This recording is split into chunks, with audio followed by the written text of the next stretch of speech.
Puji Tuhan, haleluya. Oke, kita katakan God is good all the time. God is good all the time. and all the time. God is good. Tuhan itu baik di dalam segala keadaan hidup kita. Amin. Meskipun kita penuh dengan tantangan, pergumulan, tetapi saya lihat selalu ada cahaya sukacita dari Tuhan terpancar dari wajah kita. Amin. Iya. Banyak pergumulan, bahkan saya juga, tetapi ini saya lihat ketika memakai baju ini malah semakin sempit, ya. Itu tandanya meskipun banyak pergumulan, tetapi kasih karunia Tuhan terus bertambah-tambah. Amin. Puji Tuhan. Pada saat ini kita akan merenungkan firman Tuhan, masih berkaitan erat dengan perenungan kita tentang bagaimana pergumulan penderitaan Yesus, dan juga bagaimana Yesus Kristus mati, disalibkan, dia bangkit pada hari yang ketiga.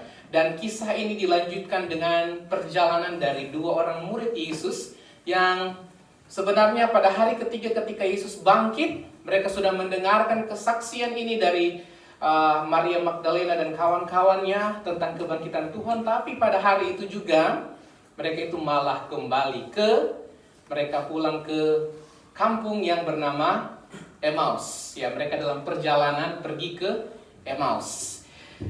Kita baca bersama di dalam Lukas pasal 24 ayat 13 sampai 35. Karena ini cukup, kita bisa baca bergantian ya. Saya mulai ayatnya yang ke-13 sampai ayatnya yang ke-35. Firman Tuhan pada saat ini bertemakan kasih yang menghidupkan harapan. Ayat 13. Pada hari itu juga dua orang dari murid-murid Yesus pergi ke sebuah kampung bernama Emmaus yang terletak kira-kira 7 mil jauhnya dari Yerusalem. Dan mereka bercakap-cakap tentang segala sesuatu yang telah terjadi. Ketika mereka sedang bercakap-cakap dan bertukar pikiran, datanglah Yesus sendiri mendekati mereka lalu berjalan bersama-sama dengan mereka. Tetapi ada sesuatu yang menghalangi mata mereka, sehingga mereka tidak dapat mengenal Dia. Yesus berkata kepada mereka, "Apakah yang kamu percakapkan sementara kamu berjalan?" Maka berhentilah mereka dengan muka muram. Seorang dari mereka namanya Kleopas menjawabnya, "Adakah engkau satu-satunya orang asing di Yerusalem yang tidak tahu apa yang terjadi di situ pada hari-hari belakangan ini?" Katanya kepada mereka, "Apakah itu?" Jawab mereka, "Apa yang terjadi dengan Yesus orang Nazaret? Dia adalah seorang nabi yang berkuasa dalam pekerjaan dan perkataan di hadapan Allah dan di depan seluruh bangsa kami. Tetapi imam-imam kepala dan pemimpin-pemimpin kami telah menyerahkan Dia untuk dihukum mati, dan mereka telah menyelidikkannya. Padahal kami dahulu mengharapkan bahwa Dialah yang datang untuk membebaskan bangsa Israel. Tetapi sementara itu telah lewat 3 hari sejak semuanya itu terjadi.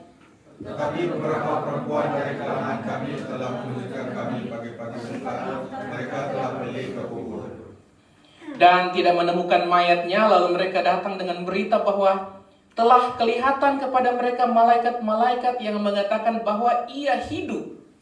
Dan beberapa teman kami telah pergi ke kubur itu dan mendapati bahwa memang benar yang dikatakan perempuan-perempuan itu, tetapi dia tidak melihat.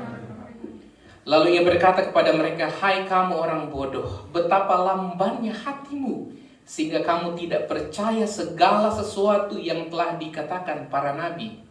Bukankah Mesias harus menderita semuanya itu untuk masuk ke dalam kemuliaan-Nya?" Lalu ia menjelaskan kepada mereka apa yang tertulis tentang dia di dalam seluruh kitab suci, mulai dari kitab-kitab Musa dan segala kitab nabi-nabi. Mereka mendekati kampung yang mereka tuju, lalu dia berbuat seolah-olah nabi bukan selesai.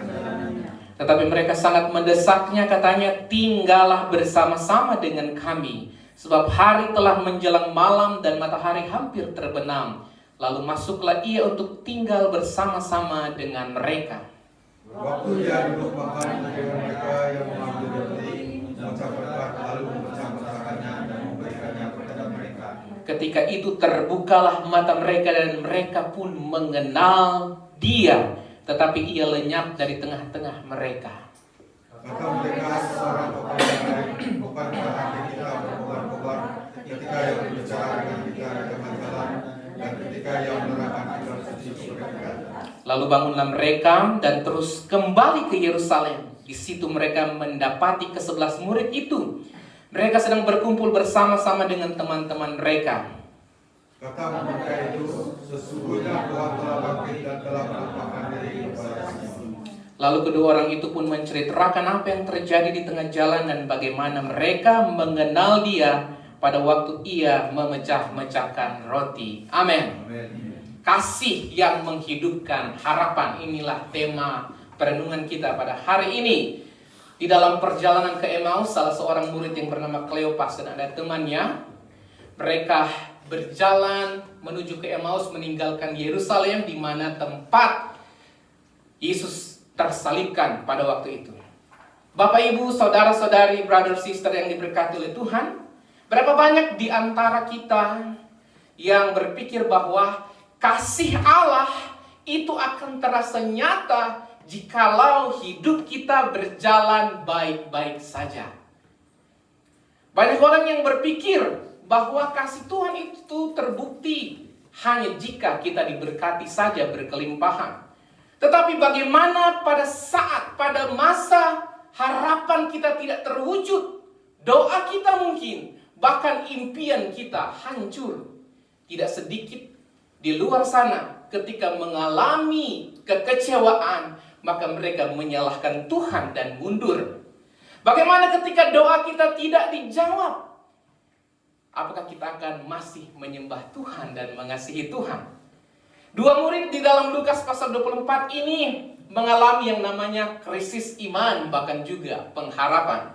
Bagaimana tidak? Mereka mengharapkan Yesus Kristus Sang Guru yang mereka telah banyak melihat mujizat dan kuasanya. Dalam hati mereka, dua orang murid ini mewakili harapan dari segenap orang Israel, bahwa mereka itu kan menderita karena penjajahan, ditindas oleh orang-orang Romawi. Mereka inginkan kebebasan, mereka inginkan kelepasan. Dan ketika Yesus muncul dengan kuasanya, mereka langsung berpikir, inilah Sang Pembebas. Namun pemahaman mereka tentang Sang Pembebas Mesias itu berbeda dengan apa yang ada di pemandangan mata Tuhan. Bagi mereka, termasuk dua orang ini, mereka pikir bahwa Yesus akan langsung datang menjadi raja pakai mahkota dan menghukum semua orang-orang Romawi dan langsung memberkati semua orang-orang Israel, kira-kira seperti itu. Mereka akhirnya kecewa ketika mereka melihat masakan guru yang berkuasa tiba-tiba tersalib dan mati. Sehingga meskipun dua orang ini sudah mendengarkan kesaksian dari teman-temannya bahwa Yesus itu sudah bangkit, mereka antara apa? Percaya atau tidak percaya. Ragu-ragu. Berapa banyak di antara kita yang saat ini mungkin masih bergerak di dalam keraguan-raguan, bahkan diliputi dengan kekecewaan. Tapi kita lihat apakah Yesus meninggalkan mereka? Ternyata di saat mereka ragu, di saat mereka kecewa, saat itulah Yesus muncul. Dia hadir dengan kasih-Nya yang menghangatkan kembali semangat mereka yang mulai pudar dan padam. Amin. Namun memang ketika Yesus hadir, Dia tidak langsung hadir dengan mujizat spektakuler. Dia hadir di tengah kebingungan dan keraguan mereka. Tujuannya sederhana, mau menjelaskan firman kebenaran dan mau menunjukkan bagaimana Dia hadir di tengah-tengah keraguan mereka. Bagian pertama atau poin pertama yang dapat kita petik dari perjalanan dua orang yang menuju ke Emmaus dan berjumpa dengan Yesus adalah, yang pertama, kasih Tuhan akan tetap dekat dengan hidup kita meskipun di masa kita mulai menjauh daripada Tuhan. Mungkin di luar sana atau ada yang banyak berpikir bahwa kasih Tuhan itu cuma nyata kalau kita melayani, sedang diberkati, atau ada di gereja. Bagaimana di saat kita hancur? Bagaimana di saat kita ada dalam keraguan? Bagaimana di saat kita ada di luar sana? Tapi kita melihat di sini bahwa Yesus hadir bukan cuma di saat kita ada di gereja saja. Dia hadir bukan cuma saat kita benar-benar fokus berdoa. Tetapi bahkan dia hadir pada saat di mana kita berada pada jalan dan arah yang salah. Tujuannya bukan untuk membenarkan yang salah, tetapi justru untuk memanggil kita, untuk mendekap kita. Yesus saat ini sementara berbicara pada hatimu. Mungkin engkau sedang melakukan hal yang salah dalam arah dan tujuan yang salah. Tetapi kasih Tuhan itu abadi. Kasih Tuhan itu begitu tulus. Berbeda dengan kasih dan cinta yang ditawarkan oleh dunia ini. Banyak yang mengungkapkan kasih. Ada yang benar, tetapi ada yang palsu. Aspal, asli tapi palsu. Ya. Kalau kami orang Indonesia menyebut yang di jalan itu apa itu? Aspal, sama? Ya. Aspal, bukan mantul ya, itu mantap betul. Kalau ada di antara teman-teman yang cintanya kepada orang yang dia kasihi, istri, suami atau pacarnya, memang benar-benar tulus, beruntung dan bersyukurlah dia. Amin. Itu mantap betul. Tetapi di luar sana ada banyak yang aspal, asli tapi palsu. Iya, tapi kasih Tuhan tidak seperti itu. Even kita banyak kali menyakiti hati Tuhan, tetapi selama pintu kemurahan Tuhan masih terbuka, selama kasihnya itu dia masih berikan kepada kita seluas-luasnya oleh karena pengorbanannya, maka jangan tunggu besok. Hari ini ketika engkau yang ada di tempat ini maupun menyaksikan, yang sedang menyaksikan melalui live streaming, ketika engkau mendengarkan firman Tuhan ini, berdoalah dan biarlah dia berbicara di hatimu bahwa Tuhan mengasihi engkau bukan cuma saat engkau berbuat banyak kepada Tuhan, karena kita diselamatkan bukan karena pekerjaan dan perbuatan baik kita, amin. Tapi kita diselamatkan oleh karena kasih karunia Tuhan. Dan saat ini Tuhan berbicara di hati saya dan saudara. Kembalilah dekat dengan Tuhan. Amin. Dua orang murid ini, mereka itu sementara menjauh sebenarnya dari Yerusalem, di tempat di mana sebenarnya Yesus sudah banyak kali menubuatkan, mengatakan bahwa dirinya atau anak manusia itu memang akan disalibkan, akan disesah, akan dibunuh, disalibkan, tetapi pada hari yang ketiga akan bangkit. Namun mereka pada waktu itu belum memahami firman Tuhan. Artinya sebenarnya mereka perlu menunggu janji itu, bahwa pada hari yang ketiga, pada hari Minggu ya, mereka harusnya, kalau mereka paham, mereka menunggu tentang janji itu. Jangan tinggalkan Yerusalem. Ini malah mereka pergi ke Emmaus. Seperti itu. Karena janji Tuhan tentang kebangkitannya, tentang penderitaannya itu sudah ada di dalam, tercatat dalam kitab Injil beberapa kali. Di dalam Matius pasal 16 ayatnya yang ke-21. Matius 16 ayat 21. Firman Tuhan berkata seperti ini. Sejak waktu itu Yesus mulai menyatakan kepada murid-muridnya bahwa ia harus pergi ke Yerusalem dan menanggung banyak penderitaan dari pihak tua-tua, imam-imam kepala dan ahli-ahli Taurat. Lalu apa? Dibunuh dan dibangkitkan pada hari ketiga. Markus 8 ayatnya yang ke-31, Yesus juga pernah berkata, kemudian mulailah ia mengajarkan kepada mereka bahwa anak manusia harus menanggung banyak penderitaan dan ditolak oleh tua-tua, imam-imam kepala dan ahli-ahli Taurat, lalu dibunuh dan bangkit sesudah 3 hari. Dicatat juga dalam Injil Lukas 9 ayat 22. Dan Yesus berkata, anak manusia harus menanggung banyak penderitaan dan ditolak oleh tua-tua, imam-imam kepala dan ahli-ahli Taurat, lalu dibunuh dan dibangkitkan pada hari ketiga. Yesus sudah pernah menyampaikan ini. Artinya tunggulah janji Tuhan. Berapa banyak di antara kita yang sabar menunggu janji Tuhan? Jangankan mungkin janji Tuhan ya, janji pasangan, janji teman, banyak kali kita sabar menunggu. Yang sabar katakan amin. Amin. Oh, luar biasa ya. Iya. Terkadang kita kurang sabar mungkin. Ya, tetapi di sini diajarkan, Yesus mengajarkan supaya kita perlu bersabar. Baik dengan janji teman, dengan relasi, apalagi dengan janji Tuhan. Semua ayat ini menyatakan dengan jelas Yesus telah memberitahukan bahwa pada hari yang ketiga dia bangkit.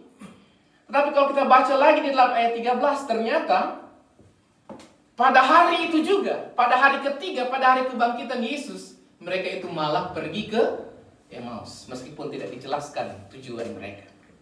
Apa artinya? Dua orang murid Yesus ini memang belum mengerti benar-benar akan janji Tuhan. Bahwa Yesus akan bangkit pada hari yang ketiga, meskipun mereka sudah mendengar kesaksian dari para perempuan yang pergi menyaksikan kebangkitan Yesus. Dan hati mereka juga masih diliputi oleh kekecewaan terhadap kematian Tuhan. Dalam ayat 17, ketika Yesus menyapa mereka, mereka berhenti, stop dengan muka yang bukan muka bersuka cita, tetapi muka yang muram. Ya, artinya mereka lagi disappoint, mereka lagi kecewa, mereka kehilangan yang namanya harapan akan future, the future, masa depan. Ini sangat berbahaya kalau seseorang kehilangan harapan akan masa depan. Dia akan kehilangan semangat untuk hidup. Saya tahu Bapak Ibu, brother sister, teman-teman, jemaat sekalian, ada meskipun dalam segala pergumulan di Korea Selatan secara khusus pada saat ini, saya tahu bukan cuma karena untuk kita, tetapi kita sementara berjuang untuk orang-orang yang kita kasihi. Betul? Ya. Itulah yang menyemangati kita. Meskipun tidak ada, mungkin tidak banyak orang yang tahu. Ya. Harapan inilah yang telah hilang daripada mereka. Namun di dalam kondisi kekecewaan dan keputusasaan mereka, Tuhan Yesus bukan menjauh, tapi dia justru mendekati mereka. Dia hadir dalam situasi krusial pada masa itu. Kasih Tuhan tidak menunggu nanti kita sudah bertobat sepenuhnya baru dia hadir. Tetapi justru kasih Tuhan akan selalu mengejar dan merangkul hidup saya dan saudara. Bahkan di saat kita ada pada arah dan jalan yang salah sekalipun, tujuannya agar supaya kita kembali kepadanya. Amin. Di dalam Lukas pasal 15 ayat 11 sampai 32 ada kisah yang sangat terkenal, ya. Perumpamaan tentang anak bungsu yang hilang, yang pergi. Kita sudah banyak kali membaca kisah ini ya, tentang bagaimana seorang ayah memiliki dua anak, yang sulung, yang bungsu. Yang bungsu ini langsung meminta warisan hartanya, mari. Dia langsung pergi tanpa berpikir tentang masa depan. Dia menyia-nyiakan, dia pesta pora. Itu sebabnya kalau ada berkat, Tuhan ajarkan kepada kita untuk manage berkat itu. Amin. Atur itu semua. Jangan seperti anak bungsu, dia habiskan itu untuk nafsunya. Tetapi ketika dia mulai kehabisan, akhirnya dia harus bekerja, bicara di tempat untuk memberi makan pig, ya. Sangat terhina itu bagi orang Yahudi pada masa itu. Bahkan ketika dia sedang kelaparan, dia mau ambil makan babi itu, ya, dia mau makan, tidak diizinkan, kira-kira seperti itu. Lalu dia langsung teringat bagaimana ayahnya, bapaknya, di rumah bapaknya itu banyak makanan, melimpah harta. Tetapi lebih daripada harta itu dia ingat akan kasih bapaknya, kasih ayahnya, sehingga dia kembali. Ketika dia kembali, apakah bapaknya, ayahnya menghukum dia, mengusirnya? Tidak. Dalam perumpamaan Yesus itu, bagaimana masih jauh, ayahnya melihat, dia berlari menyambutnya, bukan dengan pukulan, tetapi dengan belas kasihnya. Karena dia mencintai anak bungsu itu. Demikian Yesus mencintai saya dan saudara. Amin. Dia tahu memberikan yang terbaik. Meskipun kita tahu tidak ada yang sempurna di antara kita. Background kita terdiri dari hal-hal yang Tetapi hari ini bagaikan anak bungsu itu, bagaikan dua orang murid Yesus yang dalam perjalanan ke Emmaus diliputi dengan kekecewaan. Tetapi saat ini Yesus hadir di antara kita, bahkan di dalam lubuk hatimu yang paling dalam. Dia sementara berfirman, marilah anakku, kembali kepadanya. Engkau yang letih, lesu dan berbeban berat, aku, kata firman Tuhan, akan memberi kelegaan kepadamu. Berapa banyak di antara kita yang mungkin kita masih berpikir kita semangat, aktif bekerja melayani Tuhan. Tetapi firman Tuhan mengingatkan saat ini, jangan sampai kita berpikir aktif, tapi bukan ada di Yerusalem, dalam hadirat Tuhan, tapi justru dalam perjalanan ke Emmaus. Bukan Emmausnya yang salah ya, ini cuma perumpamaan saja. Tetaplah nantikan janji Tuhan itu, yang penuh dengan pengharapan. Amin. Poin yang kedua adalah kasih Tuhan membakar hati kita, kembali menghidupkan semangat hidup kita, dan mengubah arah langkah kehidupan kita. Karena Tuhan itu, dia bukan cuma hadir hari ini, saat ini. Dia hadir, dia tahu masa lalu kita. Karena dia adalah Allah yang maha hadir. Omnipresence, itu sifat Allah, karakteristik Allah. Tapi dia bukan cuma hadir di masa lalu dan hari ini, tapi dia juga adalah Allah, Tuhan yang hadir di masa depan kita. Artinya apa? Kita hadir, kita ada pada hari ini di hari Minggu, tetapi dia sudah tahu dia hadir di hari Senin. Bulan depan, masa depanmu itu dia sudah tahu. Amin. Dan bukan cuma dia tahu, tapi dia sedang mempersiapkan masa depan yang terindah pada kita. Karena Amsal 23:18 berkata, karena masa depanmu sungguh ada dan harapanmu tidak akan pernah hilang. Amin. Setelah hati mereka mendengar firman, mereka kembali berkobar-kobar dan penuh semangat. Katakan dalam hatimu, dalam hidupmu, kembali bersemangat. Sekarang bilang ke teman-teman, semangat. Semangat bro. Semangat sis. Ya, kita saling menguatkan. Itulah gunanya komunitas, ya. Puji Tuhan. Mungkin mereka berdua juga saling menyemangati. Meskipun saat itu Yesus langsung lenyap, ya. Yesus sudah membuka hati dan pikiran mereka. Apa yang terjadi? Apakah mereka terus menerus ke Emmaus? Tidak. Mereka berbalik arah. Mereka kembali ke Yerusalem. Dan akhirnya Tuhan memakai mereka untuk menyampaikan bahwa awalnya mereka tidak percaya, tapi mereka telah melihat dengan mata kepala mereka sendiri bagaimana Yesus hadir, dia telah bangkit. Dan hati mereka berkobar-kobar, hidup mereka diperbaharui, dan mereka menyampaikan akan kebenaran firman. Saya tahu bahwa ada banyak yang pernah saya dengar, bahkan di antara kita, kesaksian demi kesaksian kehidupan, di mana dulunya hidup kita itu penuh dengan kegelapan, penuh dengan dosa. Ada yang dulunya penuh dengan kriminalitas, penjahat, melakukan banyak pertumpahan darah. Namun ketika dia berjumpa dengan Tuhan, ketika Tuhan menjamah hati dan hidupnya, maka dulunya yang hidupnya penuh dengan kebencian, penuh dengan dendam, penuh dengan amarah dan hati yang terluka, ketika dia berjumpa dengan Tuhan, maka hidupnya berubah total. Dia mulai menjadi seorang yang penuh dengan kasih, melakukan banyak kebajikan, kebaikan, bahkan kesetiaan untuk melayani Tuhan. Dan ini adalah hal yang luar biasa.